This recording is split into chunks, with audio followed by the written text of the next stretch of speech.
Piazza Vittoria is the main square of Anacarpi. The town of Anacarpi has the charm of old times with traditional and artisan shops. It is a pleasant place for a long walk and rest, offering a great variety of landscapes and views. The streets, departing from Piazza Vittoria, lead to downtown Anacarpi, the Scala Fenicia, the Migliera, and to Monte Solaro via a chairlift.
Casa Rosa, or Red House, includes an old tower where Anacarpi women gathered to weave linen and silk, well known all over Italy. The villa got its vivid Pompeian red, along with ornaments of all kinds, from styles during the period that it was inhabited by the eclectic American colonel John Clay McCowan. He obsessively collected antique objects of all ages during the last years of the 19th century. On top of the entrance, there's a Greek inscription which says, "Hello, citizen of the Laziness Land." Today, the Red House is a museum, hosting paintings of the masters of the Neapolitan paintings of the 19th century, collected by the Rascovich brothers and now owned by the Anacarpi Town Council. The paintings show many typical and intriguing views of the island at that age.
Grotta Azzurra, or Blue Grotto, is most famous of the Capri Sea grottos. Formerly known as Gradola, the Blue Grotto was rediscovered by the German painter August Kopisch in 1826. The tourist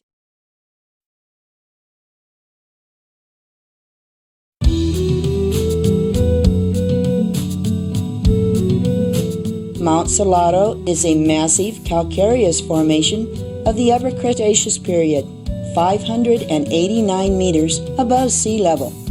Monte Salado is characterized by an east-southeastern slope, which is deeply eroded and falls straight down to the sea. A wide, gentle slope descends toward Anacarpi town and is covered by variegated and blooming spontaneous or transplanted vegetation, with more than 850 species.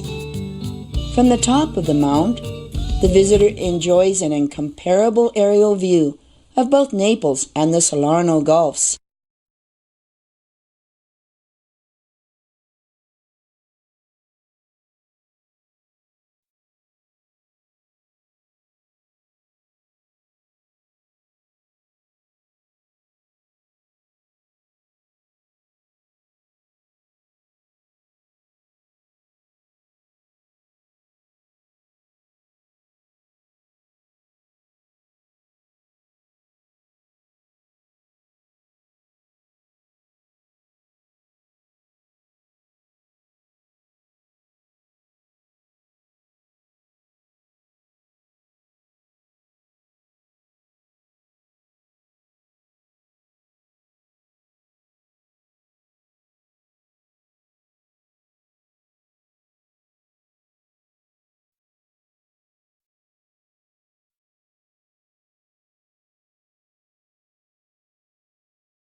The Grotto della Felce, or Grotto of Ferns, is an important archaeological site due to the great number of Neolithic age artifacts that were found there.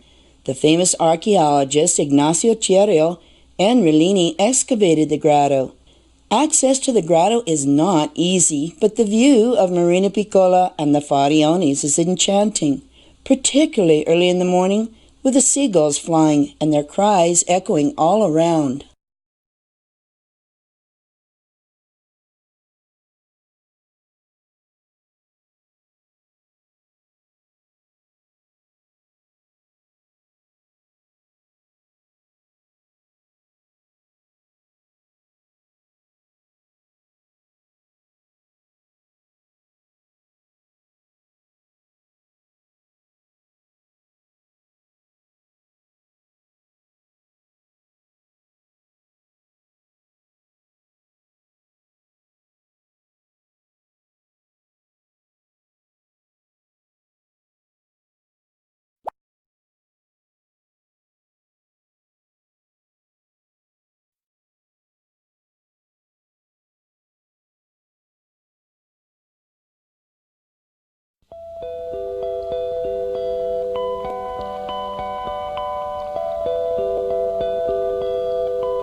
The St. Mary's Church and the Hermitage of Cetrela sits on a fantastic site, high above the sea of Marina Piccola, with a splendid view of the Farione. The church was a pilgrimage destination for Marina Piccola. Families climbed the steep path of the Passi Telo to propitiate the safe return of fishermen and sailors. Due to its position dominating the sea, St. Mary of Cetrela serves as a natural protector of the bay. The name Cetrela comes from the sweet scented verbena, cedrina, or citronella herb, usually found nearby, or by the name Cytherea Venus, to whom a now vanished Roman temple was dedicated. The church has been revived recently, hosting liturgical ceremonies during the months of May and October.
The plains and the terraces winding across the whole northwest tableland suggested to Tiberius more than Augustus to build Villa Damicuta, thus enjoying one of the most charming views of the island.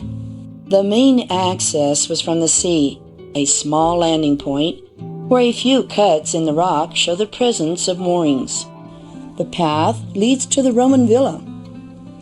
Beneath the middle-aged tower there are the ruins of a house or domus, and an alcove set in a cavity, cuta in Middle-Age Latin. It is similar to a grotto, hence the name Damicuta or Domus Cuta. It was covered by ash from the Vesuvius eruption in 79 and then abandoned. The ruins were heavily damaged by the French and British fortification works in 1806-1808.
Tombosilo is one of the more minor English forts.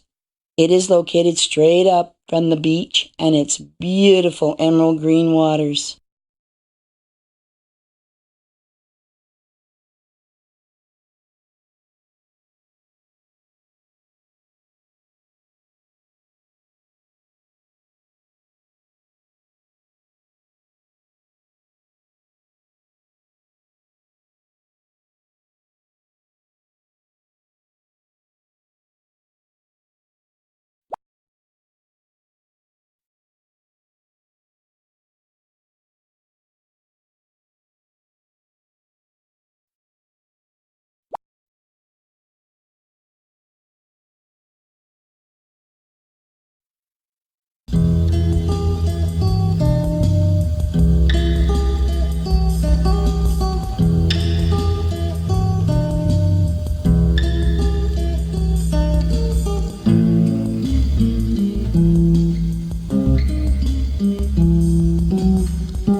other Mediterranean sites boast about the mythical creatures who attracted Ulysses on his long-lasting journey. Naples, Sorrento, Nicosia, and Galli were their old names Suranonce. Capri lets everyone say whatever they wish because it does not need mermaids to attract tourists.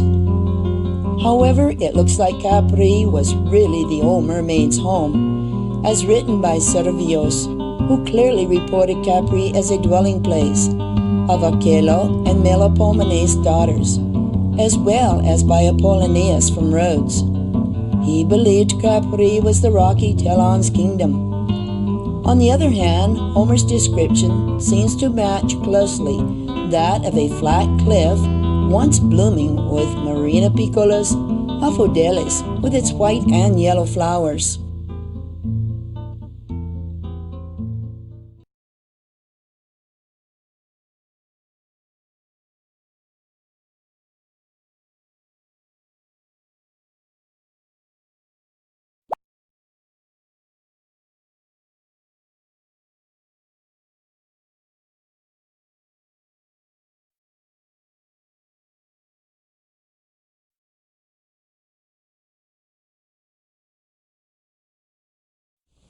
Piazza Vittoria is the main square of Anacarpi.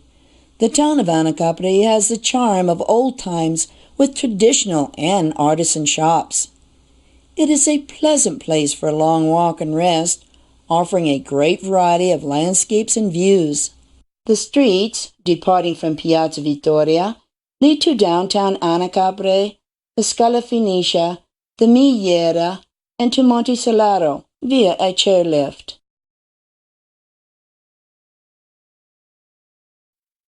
The St. Michael's Church inside the Anacarpi pedestrian area was built in the 18th century by A. Vaccaro with a hexagonal construction drawing. A smashing and impressive Modelica floor can be admired inside. It represents the expulsion of Adam and Eve from the earthly paradise, in the presence of a large group of true and fairy animals. The work was executed by the tile master Cagliese from the Abruzzi